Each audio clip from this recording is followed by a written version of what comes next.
बात सन 1888 की है। एक व्यक्ति सुबह सुबह उठकर अखबार पढ़ रहा होता है। तभी अचानक उसकी नज़र एक शोक संदेश पर पड़ती है। वह उसे देखकर दंग रह जाता है, क्योंकि वहाँ मरने वाले की जगह उसी का नाम लिखा होता है। खुद का नाम पढ़कर वह आश्चर्यचकित तथा भयभीत हो जाता है। उसे यकीन नहीं होता है कि उसके भाई लुडविक के मरने की खबर देने की जगह अखबार ने उसके मरने की खबर प्रकाशित कर दी है। खैर, उसने अपने आप को संभाला और सोचा, चलो देखते हैं कि लोगों ने मेरे मरने पर क्या प्रतिक्रिया दी है। वहाँ फ्रेंच में लिखा था, ले मार्चेंड डे ला मोस्ट एस्ट मोस्ट, जिसका हिंदी में अर्थ है मौत का सौदागर मर चुका है। उसके हृदय को बड़ा आघात पहुँचा। उसने मन ही मन सोचा कि क्या इस तरह लोग मरने के बाद मुझे याद रखेंगे। दोस्तों, यह शख्स कोई और नहीं बल्कि अल्फ्रेड नोबल थे। दरअसल 13 अप्रैल 1888 को छपी खबर गलत थी। मौत अल्फ्रेड नोबल की नहीं बल्कि उनके बड़े भाई लुडविक की हुई थी, जो कि नोबेल बंधुओं में सबसे कामयाब और चुनिंदा अमीरों में से एक थे। पर अल्फ्रेड के लिए गुस्सा लोगों में इस कदर था कि जब अखबार में उनकी झूठी खबर छपती है तो नफरत और आक्रोश से भरी लोगों की प्रतिक्रियाएं इस हद तक थी कि अल्फ्रेड को अंदर तक झकझोर देती हैं।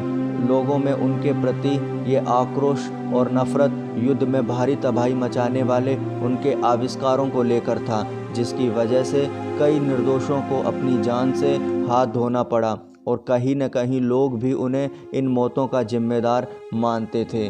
अल्फ्रेड के आविष्कारों में डायनामाइट का आविष्कार उनकी एक अहम उपलब्धि थी। इस आविष्कार के बाद लोग उन्हें सनकी और जुनूनी वैज्ञानिक के नाम से भी संबोधित करने लगे थे। अल्फ्रेड ने डायनामाइट से दुनिया में शांति लाने की बात कही थी।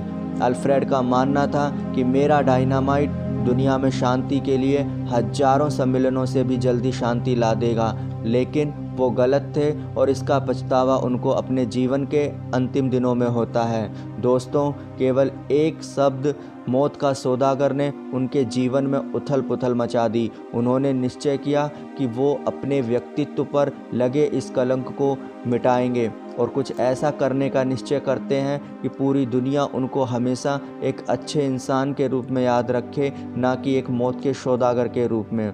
और उन्होंने अपनी पूरी संपत्ति उन लोगों में बांटने का फैसला किया जो मानव जाति के कल्याण और उत्थान के लिए कार्य करते हैं। उन्होंने 27 नवंबर 1895 को अपनी वसीयत लिखी और नोबेल फंड की स्थापना की। नोबेल विजेता को करीब 7.5 करोड़ रुपए की राशि दी जाती है और उसके साथ ही 23 कैरेट सोने से बना 200 ग्राम का पदक और सनद भी उनकी निजी संपत्ति से दिया जाता है। नोबेल पुरस्कार हर साल उन लोगों या संस्थाओं को दिया जाता है जो मानव जाति के उत्थान के लिए अद्वितीय कार्य करते हैं।